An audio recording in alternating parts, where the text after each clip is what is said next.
ভেঙে চুরমার তৃণমূল, দলের অন্দরে দ্রোহের আগুন, দলেই কোণঠাসা মমতা বন্দ্যোপাধ্যায়, প্রতীক হাতছাড়া হওয়া শুধু সময়ের অপেক্ষা। এই প্রশ্নগুলোই আপাতত ঘুরপাক খাচ্ছে রাজ্য রাজনীতি থেকে দেশের রাজনীতিতে। রাজনৈতিক ডামাডোল পরিস্থিতি তৈরি হয়েছে তৃণমূল শিবিরে। মমতা অভিষেকের স্তাবকতা ছেড়ে বিদ্রোহী ব্লক গঠন হয়েছে বাংলা ও দিল্লিতে। বাংলার নেতৃত্বে রয়েছেন ঋতব্রত বন্দ্যোপাধ্যায়, লোকসভার নেতৃত্বে কাকলি ঘোষ দস্তিদার। কালের স্রোতে অস্তিত্ব সংকটে বাংলায় ১৫ বছর শাসন করা ঘাসফুল শিবির ইতিমধ্যেই লোকসভার বিরোধী সাংসদরা আলাদা ব্লক গঠন করে এনডিএকে সমর্থন দেওয়ার কথা জানিয়েছেন।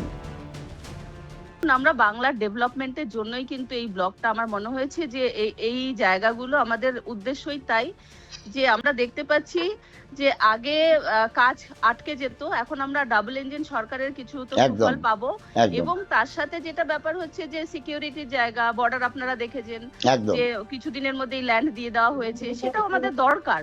এবং পরপর যে দেখুন যে কাজগুলো আটকে ছিল সেগুলো যেভাবে ত্বরান্বিত হচ্ছে, তার জন্য আমার মনে হয় এই ডেভেলপমেন্টে আমরাও যদি থাকতে পারি তো আমরা আমাদের রাজ্যের জন্য ভালো কিছু করতে পারবো। তো সেটাই আমাদের উদ্দেশ্য।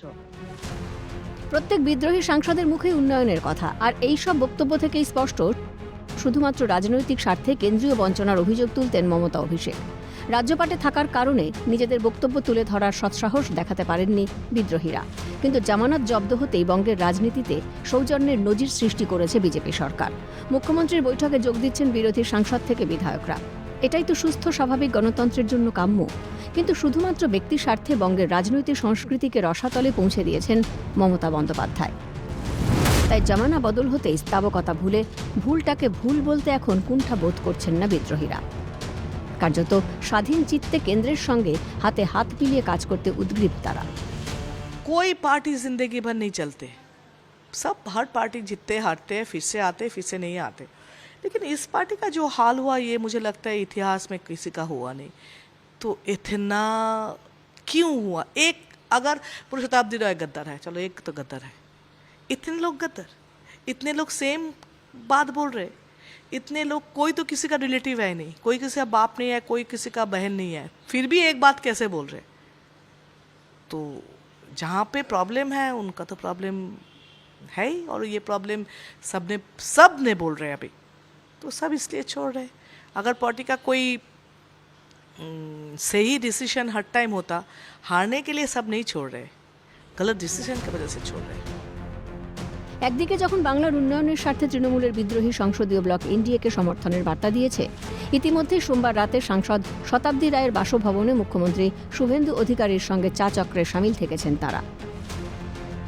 তখন কলকাতায় শুভেন্দুর সঙ্গে বৈঠকে বিদ্রোহী বিধায়করা। প্রশ্ন উঠছে, এবার কি সংসদীয় দলের দেখানো পথেই হাঁটতে দেখা যাবে তৃণমূলের বিদ্রোহী পরিষদীয় দলকেও? কারণ বুধবার মুখ্যমন্ত্রী শুভেন্দু অধিকারী দিল্লি যাওয়ার আগে রাজারহাটের একটি হোটেলে বিদ্রোহী শিবিরের কয়েকজন বিধায়কের সঙ্গে বৈঠক করেন বলেই সূত্রের খবর। যে ছবি সামনে আসছে তাতে দেখা যাচ্ছে হোটেল থেকে বেরিয়ে আসছেন বিদ্রোহী বিধায়ক জাভেদ খান, বিরোধী দলনেতা ঋতব্রত বন্দ্যোপাধ্যায়, সন্দীপন সাহা। যদিও এই বৈঠক নিয়ে প্রকাশ্যে মুখ খুলতে দেখা যাচ্ছে না কাউকে, তবে মমতা অভিষেকের ঔদ্ধত্যের রাজনীতি থেকে তৃণমূল সাংসদ বিধায়করা সরে আসছেন তা আর বলার অপেক্ষা রাখে না। পরিবারবাদের রাজনীতি থেকে সবাই বেরিয়ে আসতে চাইছেন মত পঞ্চায়েত মন্ত্রী দিলীপ ঘোষের। কি চলছে তো আমি জানি না টিএমসির মধ্যে, তবে এটা ঠিক যে পিসি ভাইপোর হাত থেকে বাঁচার চেষ্টা করছেন টিএমসির এমএলএ এমপিরা, সেই জন্য এইসব প্রক্রিয়া। তো যে সিস্টেমে যে সে অনুযায়ী তারা যাবেন করবেন, তাদের সঙ্গে কত লোক আছে জানা নেই, কিন্তু পরিবারবাদ থেকে সবাই বেরিয়ে যেতে চাইছে। কোথাও কি ভেঙেও ভাঙছে না সেসব? না ভেঙে গিয়ে মুচকেছে, এবার ভাঙবে। সব মিলিয়ে মমতা অভিষেকের তৃণমূলের রাজনৈতিক ভবিষ্যৎ এখন কোন খাদে মোড় নেয় সেটাই দেখার।